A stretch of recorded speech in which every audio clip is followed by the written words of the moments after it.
Business Case. Et on est avec Muriel Bénard, qui est consultante juridique pour la veille légale RH chez ADP. Bonjour, on va parler ensemble de la visite médicale. Je le disais il y a quelques instants, on est incapable aujourd'hui de savoir quelles sont les règles, ce qui a changé, pas changé. Est-ce que c'est toujours obligatoire de passer une visite médicale ? C'est toujours obligatoire de passer une visite médicale. L'employeur a cette obligation et c'est un moyen pour lui de respecter son obligation de sécurité et de résultat. Donc c'est à lui de l'organiser. Après, bien sûr, c'est au niveau du service de prévention santé au travail que cette visite va être réalisée effectivement. Mais c'est tous les combien maintenant ? Alors, la première obligation pour l'employeur, c'est de le faire à l'embauche, au moment où le collaborateur est embauché.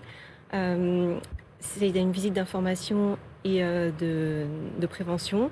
Et cette première visite, en fait, elle va être ensuite suivie de d'autres visites périodiques à des échéances différentes en fonction de l'état de santé du collaborateur et de ses caractéristiques.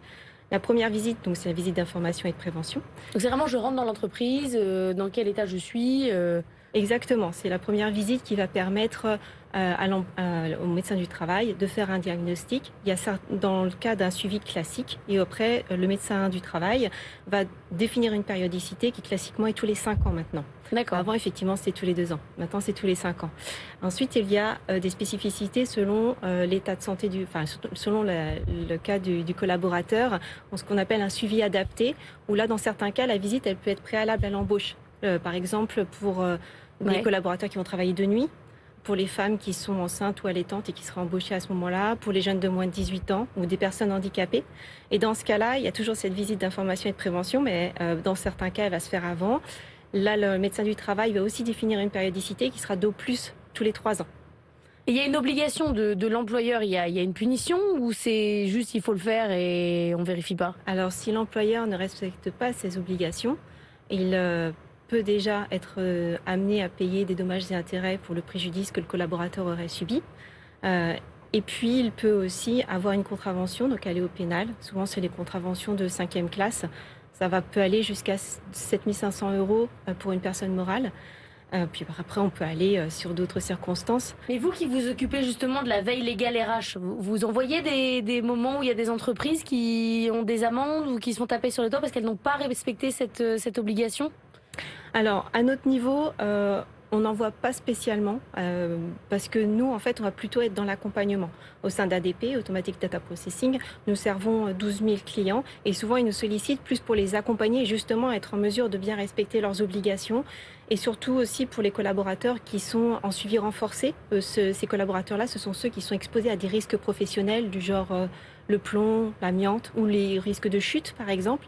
Et pour cela, c'est vraiment très très important d'avoir un suivi pour ces collaborateurs. C'est préalable à l'embauche. Déjà, le médecin du travail va vérifier que l'état de santé du collaborateur est compatible avec le poste qu'il va occuper, qui est exposé à des risques professionnels. Et ensuite, la périodicité, elle est de plus tous les 4 ans avec une visite intermédiaire obligatoire au bout de 2 ans.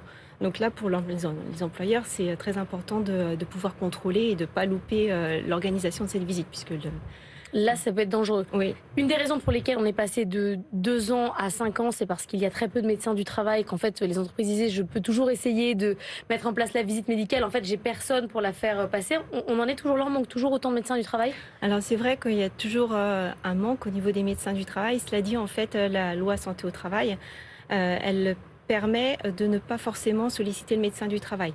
Il y a une équipe pluridisciplinaire dans les services de prévention santé au travail, avec effectivement un médecin du travail, mais il y a aussi des internes en médecine du travail, il y a aussi des personnes qui sont chargées de la prévention et des infirmiers au travail. On a élargi un peu le spectre. On élargit le spectre et s'il y a une situation qui est rencontrée par ces personnes intermédiaires qui nécessitent bien sûr de voir le médecin, ils vont tout de suite le rebasculer vers le médecin du travail, bien sûr. Moi, je ne reçois ici que des DRH qui sont passionnés par la santé au travail de leur entreprise, de leurs salariés et qui feraient tout pour écouter leur bien-être et leur état de santé. Est-ce que vous voyez ça clairement dans les entreprises que vous accompagnez ? Il y a un changement avec notamment le Covid, de la manière dont les entreprises considèrent la santé de leurs collaborateurs ? Dans les clients qu'on a en termes d'interlocuteurs, oui, il y a quand même une modification, ne serait-ce que par le fait qu'ils nous demandent de s'assurer que sur le plan législatif, on a bien mis toutes les visites médicales dans les outils pour qu'ils puissent bien les cocher et puis les faire délivrer auprès des collaborateurs. Après, sur l'autre plan, je dirais législatif, de ce que la loi santé au travail met en place, parce que l'idée de cette loi, c'est quand même d'être davantage dans la prévention. On va le voir petit à petit, mais avec le Covid, comme vous dites, déjà, ça a un peu fait changer l'état d'esprit, de se dire, bah oui, mais si on ne prend pas soin des collaborateurs, derrière, c'est plus compliqué ensuite d'avoir des conditions de travail qui sont bonnes, et en plus de ça, ça se communique, donc ça donne pas forcément envie. Et pas que la veille légale, quoi. Oui, Il y a voilà. aussi l'impact au travail d'une bonne santé des collaborateurs. Merci beaucoup, Muriel Bénard, d'être venue nous voir, consultante juridique pour la veille légale RH chez ADP. C'est la fin d'Habib Boulot le Mag. On se retrouve la semaine prochaine. Vous pouvez écouter cette émission en replay en scannant le QR code.